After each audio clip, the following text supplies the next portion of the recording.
여러분, 우리 하나님 말씀은 오늘 로마서 15장 13절 한 절을 보겠습니다. 로마서 15장 13절. 그래도 성경책 들고 와가지고 안 펴보면 섭섭하잖아요. 한 펴 보이소.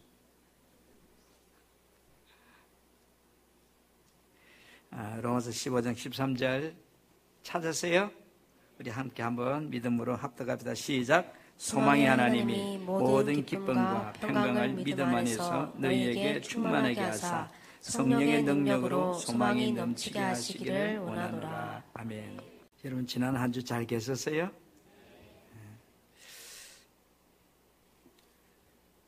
그리스도가 나의 죄를 위해서 십자가에 달려서 피 흘려 죽으시다는 사실이 여러분 고백이 되어야 되고, 예수 그리스도가 천지 만물을 창조하신 하나님의 아들이요 나의 유일한 구원자 되신다는 사실이 내 고백이 되어야 됩니다.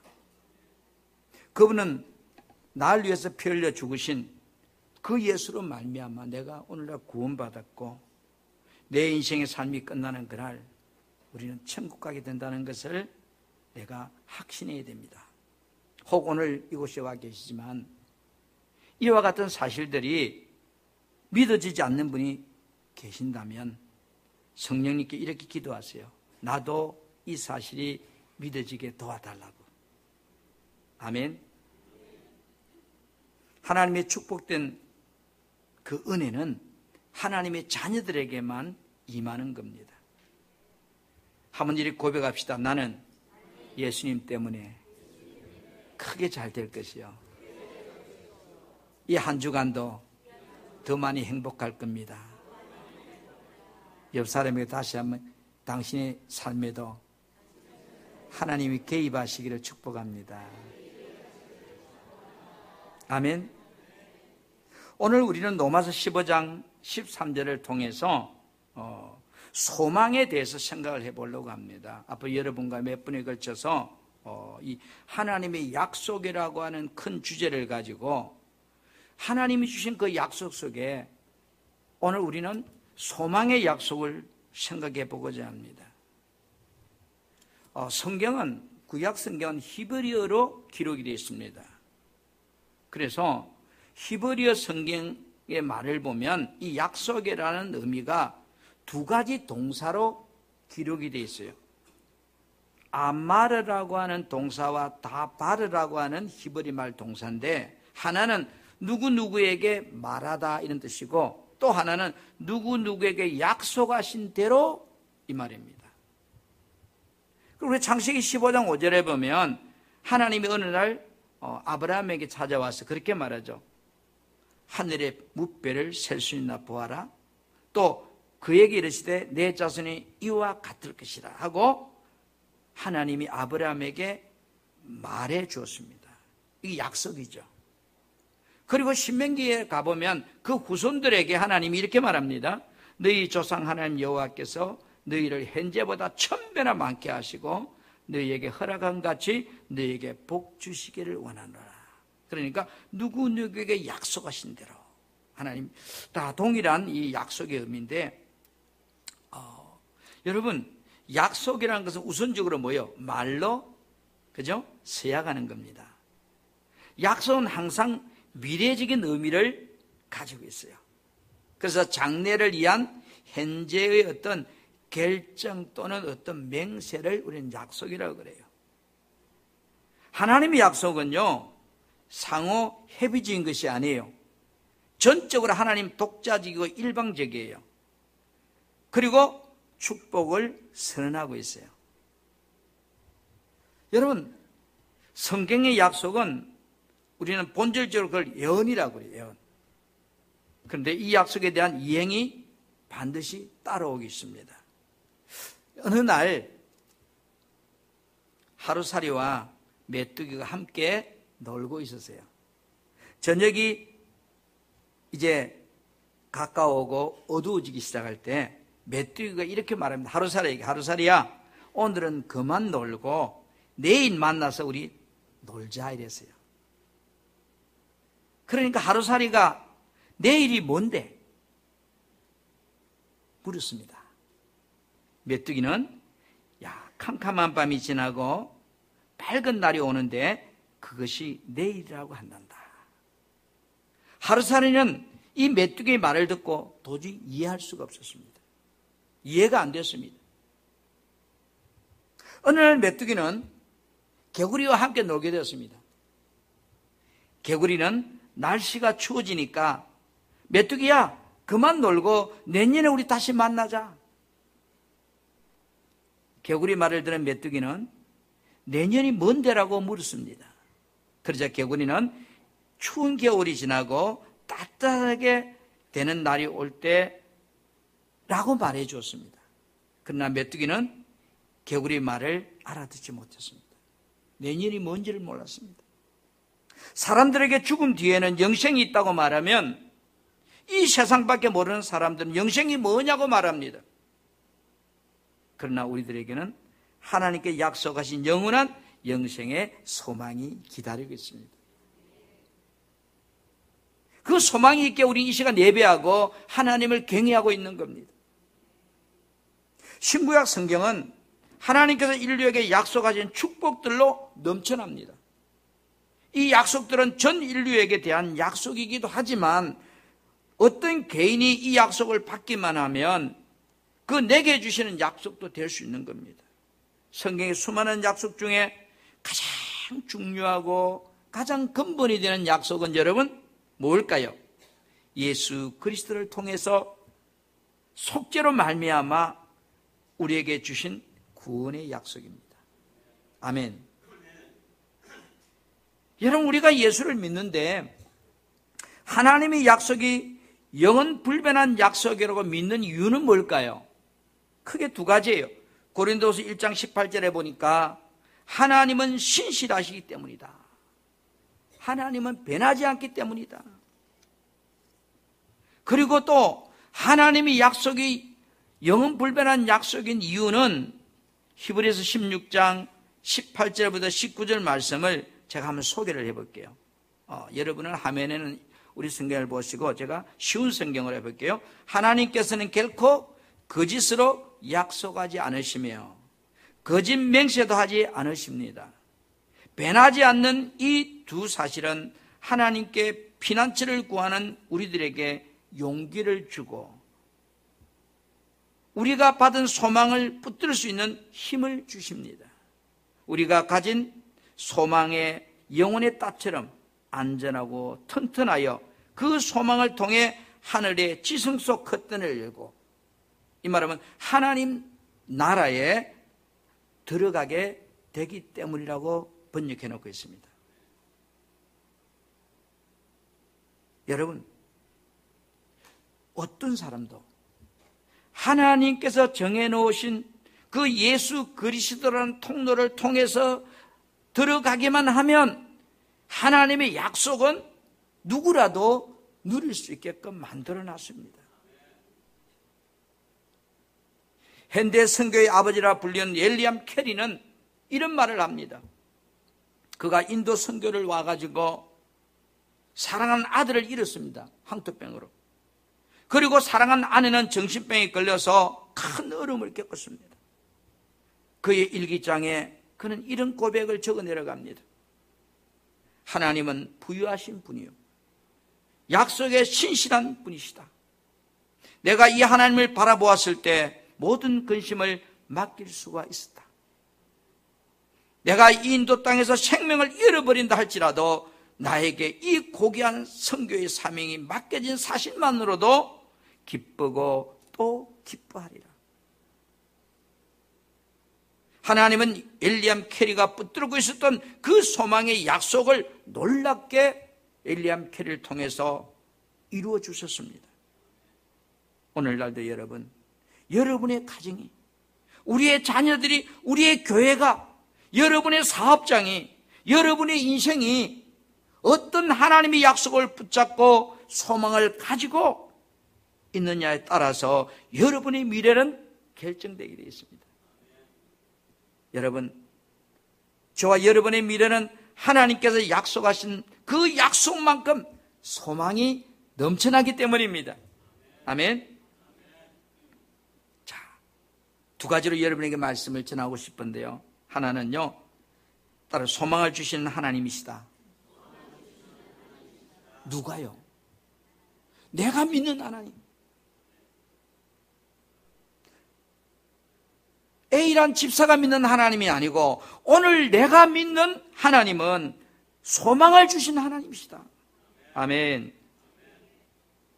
이 로마서 15장 13절 말씀은 사도 바울이 로마에 있는 교회를 향해서 하나님의 나라의 복음과 그 복음에 입각한 삶이 무엇인지를 마지막 부분에 이렇게 적어놓은 말이에요.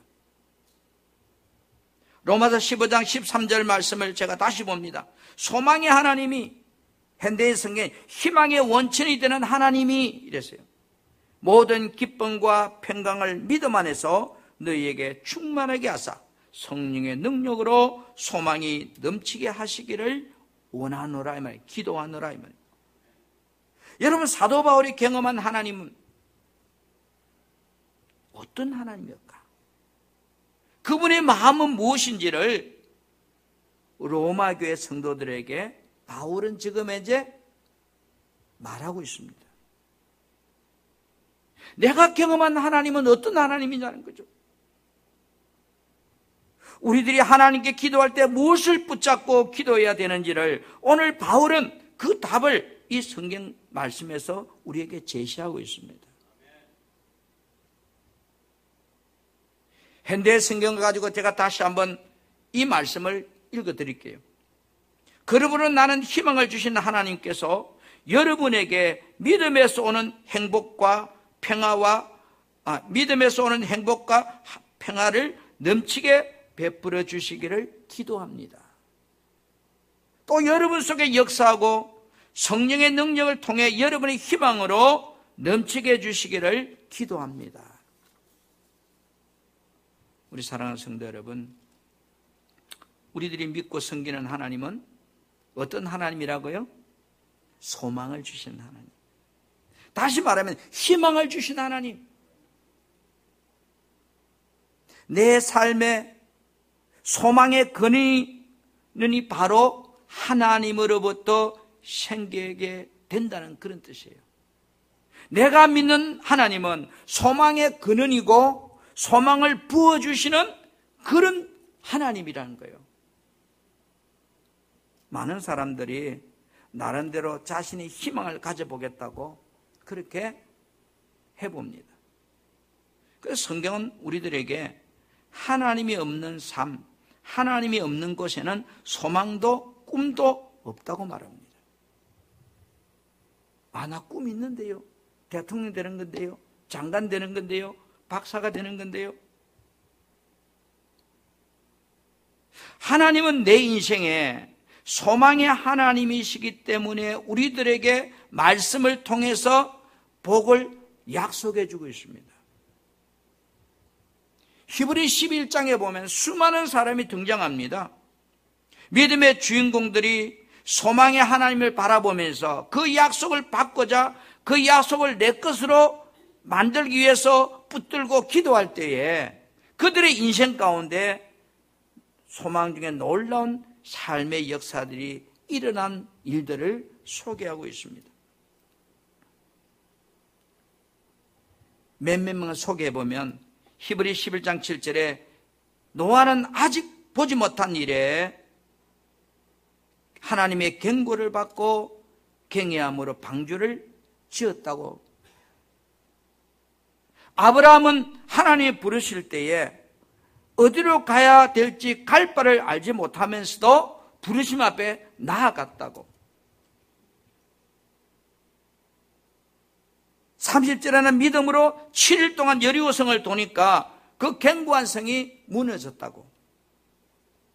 그러면서 32절 33절에 보면 기드온, 바락, 삼손, 입다, 다윗, 사무엘 하는 사람을 열거하면서 그들은 믿음으로 이겼다, 믿음으로 약속을 받았다, 이렇게 정리하고 있습니다.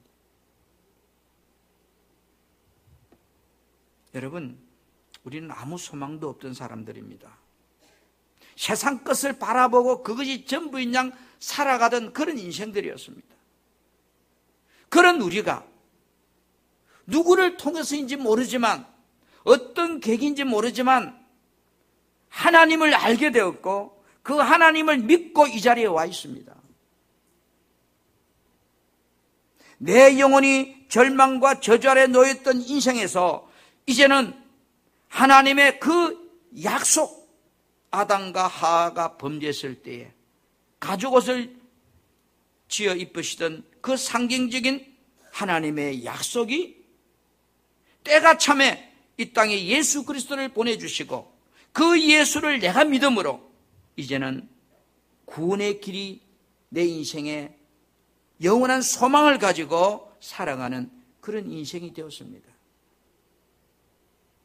하나님은 성령님을 보내주셔서 예수 그리스도의 죽으심과 부활의 사건이 바로 나를 위한 하나님의 선물이라는 것을 약속을 성취해 주었습니다. 우리는 지금 이 땅에 살고 있습니다. 우리는 이 땅에서 영원한 하나님의 나라에 대한 소망을 꿈꾸고 살고 있습니다. 살아가는 삶이 때로는 힘들기도 합니다. 그러나 하나님은 우리에게 덤으로 주시는 수많은 은혜들을 이 시간도 여러분에게 그 약속으로 우리에게 소망을 주고 있습니다. 다윗은 시편 103편에 자신의 인생을 살면서 누렸던 하나님의 덤으로 주는 그 은혜들을 고백하고 있습니다. 시편 103편 3절에서 5절 말씀을 제가 보면 그가 내 모든 죄악을 사하시며 내 모든 병을 고치시며 내 생명을 파멸해서 속량하시고 인자와 긍휼로 간을 씌우시며 좋은 것으로 내 손을 만족하게 하사 내 청춘을 독수리같이 새롭게 하시도다라고 고백합니다. 그리고 역대상 29장 12절에는 부와 기후와 모든 세상의 엄청난 것들이 다 주께로 말미암고 또 주는 만물의 주제가 되사 주인이 되사 손에 권세와 능력이 있사오니 모든 사람을 크게 하심과 강하게 하심이 주의 손에 있다고 다윗은 고백합니다. 여러분, 어떻게 다윗은 이런 넘치는 하나님의 은혜를 평생 경험하며 살 수 있었을까요? 그 비결은 세상에 소망을 두지 않았습니다. 다윗은 보이는 것에 소망을 두지 않았습니다. 없어질 것에 소망을 두지 않았습니다. 그는 희망의 근원 되시고 소망 되시는 하나님을 바라보고 살았기 때문에 그 인생이 그렇게 살 수 있었다는 겁니다.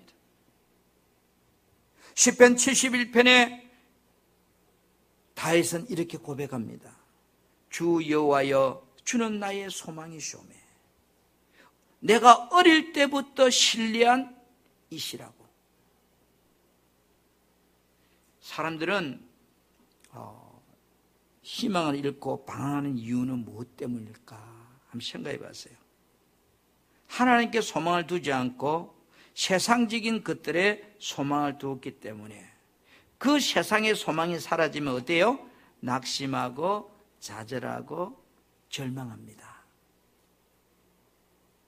돈이 소망이라고 생각했던 사람은 돈이 사라지면 절망합니다. 자녀가 소망이라고 바라보고 믿었던 사람은 자녀가 죽으면 땅을 치고 통곡합니다. 지금도 세월호 사건에 몸부림치는 사람들, 이태원 사건에 몸부림치는 사람들을 봅니다.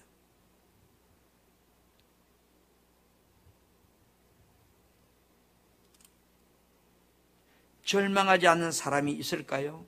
없습니다. 모든 사람은 어려움을 당하면 절망합니다. 문제가 없는 사람은 없습니다. 문제는 계속해서 내 삶에 찾아옵니다.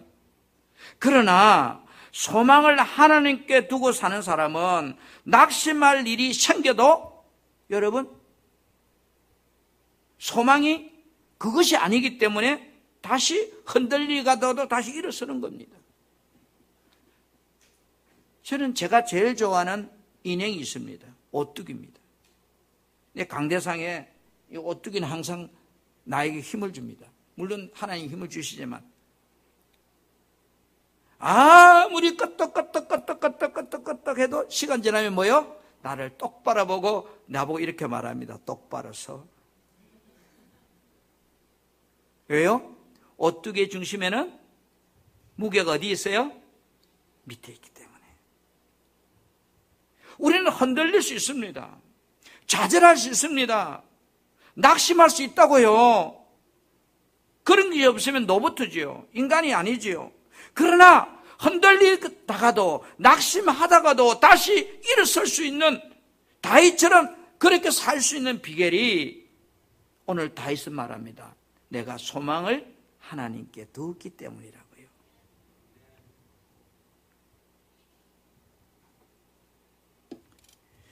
내가 믿고 의지하는 하나님은 내 인생의 삶 가운데 뭐를 주신 하나님이다? 소망을 주시는 하나님이다. 두 번째로요. 하나님은 그 사랑하는 자녀들에게 소망을 넘치도록 부어주시는 하나님입니다. 얼마만큼요? 차고 넘치더라. 차고 넘치더라. 여러분 시편 39편에 다윗은 자신의 소망이 죽게 있다고 고백을 합니다. 제가 쉬운 성경을 여러분에게 한번 읽어드릴게요. 화면에는 여러분 우리 개정성경 보시면 되겠네요. 여호와여 내 인생의 마지막이 언제이며 어느 때에 내 삶의 끝이 오는지 알려주소서. 나의 삶이 날아가는 화살 같다는 것을 알았습니다. 주님께서 내게 곧작 한 뼘밖에 안 되는 짧은 인생을 주었습니다. 내 인생이 주님 앞에 서는 아무것도 아닙니다. 사람들의 일생은 한순간의 입김일 뿐입니다. 사람의 분주한 인생은 마치 신기루와 같습니다. 이리저리 돌아다녀 보지만 결국 모두 헛것입니다. 재물을 모아 쌓아두지만 누가 그것을 가져가는지 알지 못합니다. 주님, 내가 무엇을 추구해야 한단 말입니까? 주님만이 나의 소망입니다. 여러분, 다윗의 고백이 우리 인생의 모습 그대로입니다. 잡은 것 같지만 돌아서면 없고, 되는 것 같지만 돌아서면 사라져버리고, 다윗은 주께 소망이 있으니까 내가 주님만을 바라본다는 거예요. 여러분 자녀에게 소망을 두지 말라는 말이 아니에요. 물질에 소망을 두지 말라는 말이 아니에요. 없어질 것은 결국은 주님 붙잡는 데에 때로는 방해될 뿐입니다. 로마서 15장 오늘 본문 말씀 13절을 다시 한번 화면에 부탁해요. 첫 말씀과 마지막 말씀만 읽어봅시다. 첫 말씀 시작. 소망의 하나님이 스톱. 소망의 하나님이 그다음 끝부분 소망이 시작. 소망이 넘치게 하시기를 원하노라. 자, 뭐라고 그래요? 소망의 하나님이 여러분에게 뭐라고요? 소망이 넘치기를 원한다는 거예요.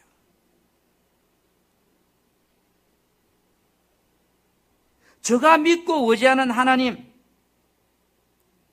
여러분이 믿고 의지하는 하나님, 어떤 하나님이에요? 오늘 저와 여러분에게 소망을 주신 하나님이십니다. 우리들이 소망이 넘치기를 원하시는 하나님입니다.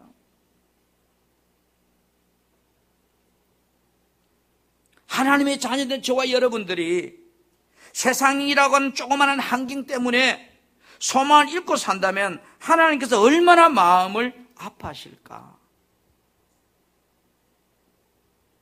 제가 한 달 동안 미국에 있으면서 약 한 17일을 돌아다녔어요. 한 달 중에 3개 주를 돌아다녔는데 느낀 것은 이겁니다. 미국을 돌아다니면서 느낀 결론, 대한민국이 전체가 보여요. 무슨 말 이해가죠? 서울 살다가 부산에 내려오면 부산이 한눈에 보여요. 근데 경험해봤는지 모르겠어요. 양산에 살다가 저 양산보다 더 작은 도시를 가보면 그 도시가 한눈에 느껴져요. 아, 나는 대한민국이 크다고 생각했는데 미국을 돌아다니다가 한국을 보니까 저 파주로부터 제주도까지 한눈에 이렇게 그려지더라 이 말이야. 너무 작더라는 거예요. 여러분, 하나님은 오늘 저와 여러분들에게 하나님 안에서 소망에 가져보라는 겁니다. 그 무한하신 하나님 안에서 여러분의 꿈을 가져보라는 겁니다.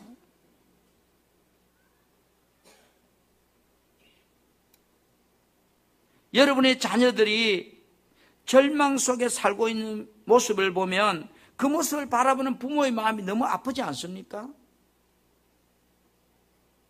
하나님께서 절망적인 상황을 만날 때마다 자기 백성들에게 소망을 약속하고 있다고요. 여러분, 에레미야서를 보면요, 지금 나라가 망해갑니다. 죄악으로. 하나님을 등지고 살아가는 그들의 삶 때문에 나라가 망해갑니다. 그런데 하나님은 에레미야를 통해서 이렇게 말합니다. 에레미야야, 저 백성들에게 소망을 전해주라고. 에레미야 29장 11절에 보니까 여호와의 말씀이라 너희를 향한 나의 생각은 내가 하나니 평안이요 재앙이 아니라 너희에게 미래와 희망을 주는 것이라고. 왜 하나님은 저와 여러분들에게 소망을 말씀하는 것일까요? 우리를 창조하신 하나님은 저와 여러분의 체질을 누구보다도 더 잘 알고 있습니다. 여러분의 행편을 너무 잘 알고 있다고요. 여러분의 아픔을 아신다고요. 내가 왜 두려워하는지, 왜 내가 염려하고 살고 있는지, 무엇 때문에 내가 지금 현재 절망하고 있는지.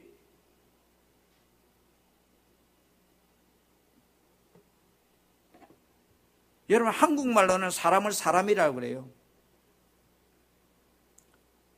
근데 신약 성경은 헬라어로 기록이 되었거든요. 헬라어로 사람을 뭐라고 기록해놓으면 안트로포스라고 그래요. 안트로포스란 이 말은 하늘을 쳐다보는 존재, 이 사람이에요. 여러분, 인간은 땅을 쳐다보고 사는 존재가 아니라는 거예요. 위를 쳐다보는 존재라는 거예요. 하늘에 계신 하나님을, 하나님께 소망을 두고 살아가도록 그렇게 창조된 존재가 바로 저와 여러분들이라는 거예요. 인간이 불순종함으로 에덴 동산의 선악과 열매를 따먹고 난 후부터 하나님을 등지고 땅만 쳐다보고 살다가 멸망의 길을 가게 되었죠. 그러나 예수 그리스도를 통해서 다시 하나님을 쳐다보고 살 수 있도록 우리에게 소망을 주셨다고요.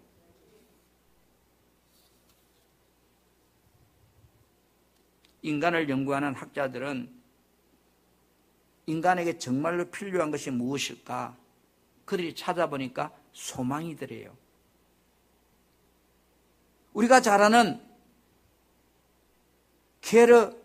게르고라는 사람은 그가 쓴 책 죽음에 이르는 병이라는 책에서 사람은 희망이 부재하면 절망에 빠지게 되고 이 절망이 바로 사람을 죽음에 이르게 하는 병이라고 그렇게 기록해놨어요.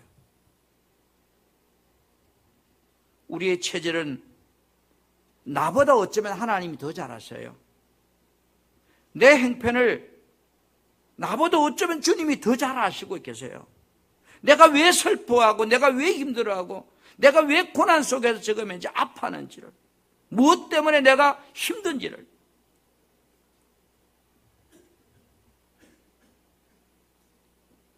그 소망의 하나님이 예수 그리스도를 통해서 우리 안에 소망이 풍성하게 되기를 원하신대요. 사람이요, 소망이 있으면요 기쁨도 생기고 평강도 생기고 헌신하고 싶은 마음도 생기고요 사랑하고 싶은 마음도 생겨요.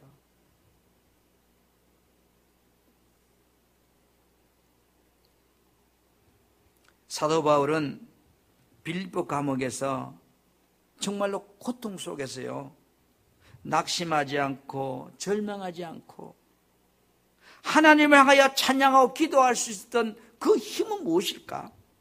무엇이 사도 바울을 찬송하게 만들었고 무엇이 사도 바울을 기도하게 만들었을까?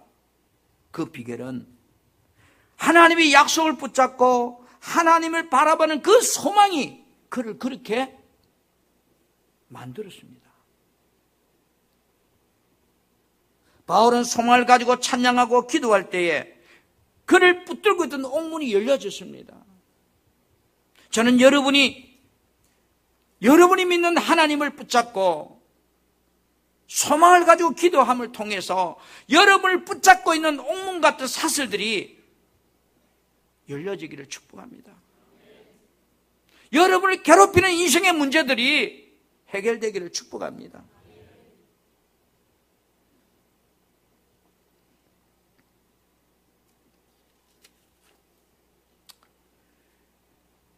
여러분, 제가 목회를 해오면서 별의별 사람도 다 만났고요, 별의별 환경도 다 경험해 봤습니다. 저도 사람이기 때문에 살짝 낙심도 되고요, 실망도 되고요.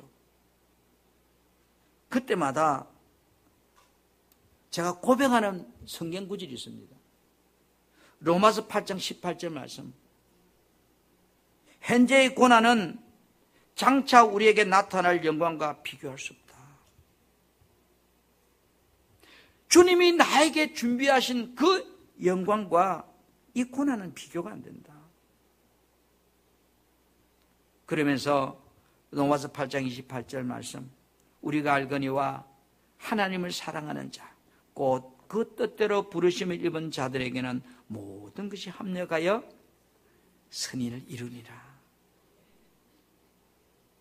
제가 힘들 때 이 말씀을 고백해도 상황은 그대로예요. 달라지는 게 없어요. 그런데 신기한 것은요, 내 안에서 힘이 생겨요. 그리고 소망이 생겨나요. 여러분, 우리가 힘들 때 주변 상황을 바라보고 있으면 어때요? 자꾸 더 힘들어지죠? 그리고 절망이 똑똑똑 녹화를 해요.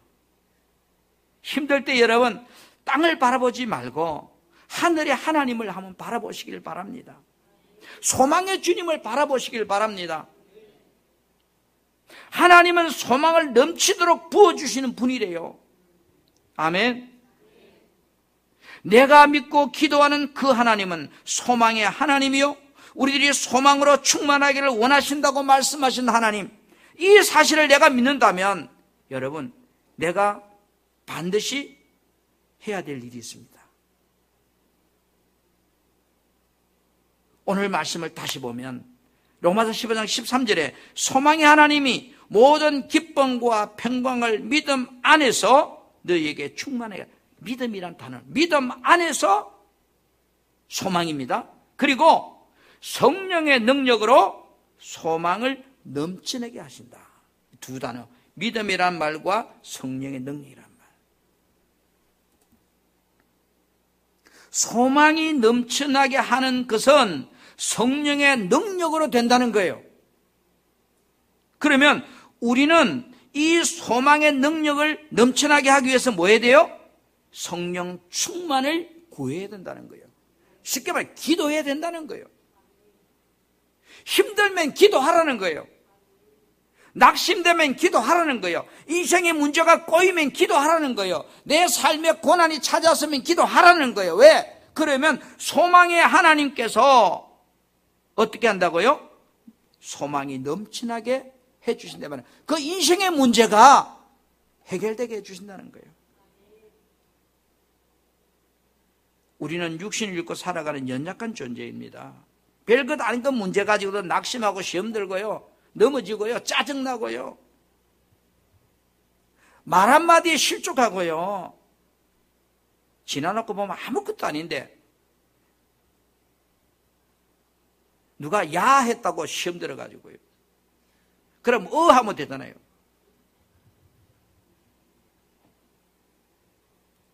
여러분, 이런 연약함을 아시는 하나님은 우리의 연약함을 도와주기 위해서 따라합시다. 성령님을 보내주셨어요.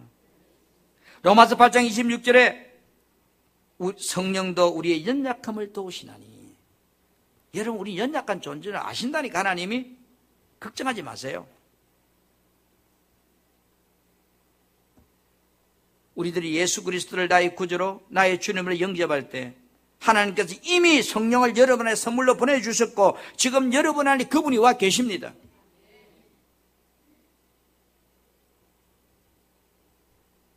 그런데요, 성령께서 내 안에 계셔도 성령의 도움을 요청하고 간구하지 아니하면 소망의 기름 부음이 임하지 않는데요.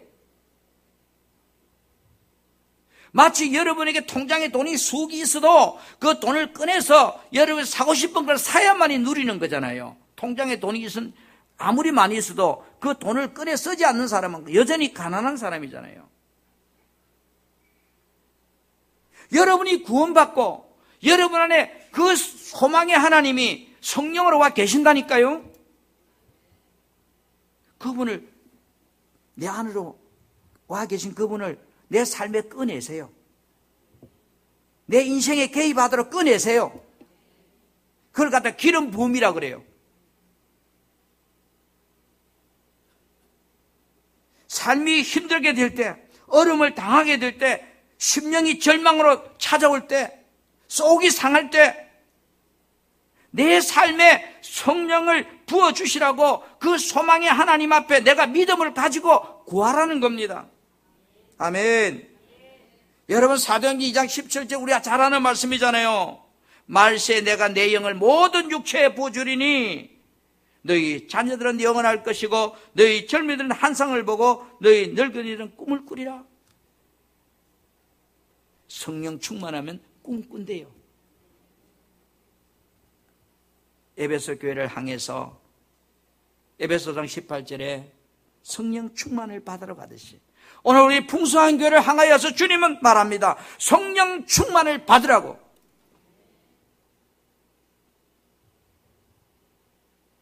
내가 믿고 오지 않은 하나님,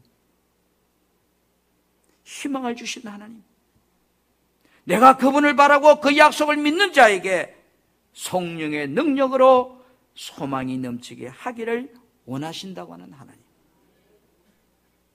그 약속하신 복이 오늘 여러분에게 주시는 소망이 되도록, 여러분에게 주신 하나님의 은혜가 되도록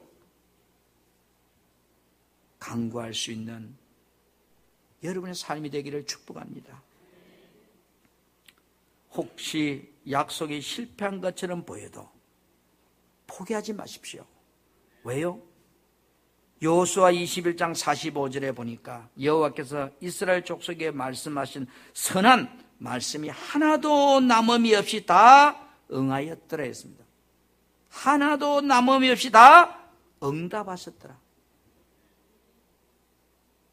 민수기 23장 19절에 하나님은 사람이 아니시니 거짓말도 하지 않으시고 하나님은 인생이 아니시니 후회가 없으시다. 어찌 그 말씀하신 바를 행하지 않으시며 하신 말씀을 실행하지 않으시라. 내가 믿는 하나님, 한 번도 여러분을 떠나지 않았습니다. 한 번도 여러분을 모른다고 예면하지 않았습니다. 그 소망의 하나님을 바라보며 다윗처럼 우리도 승리할 수 있기를 축복합니다.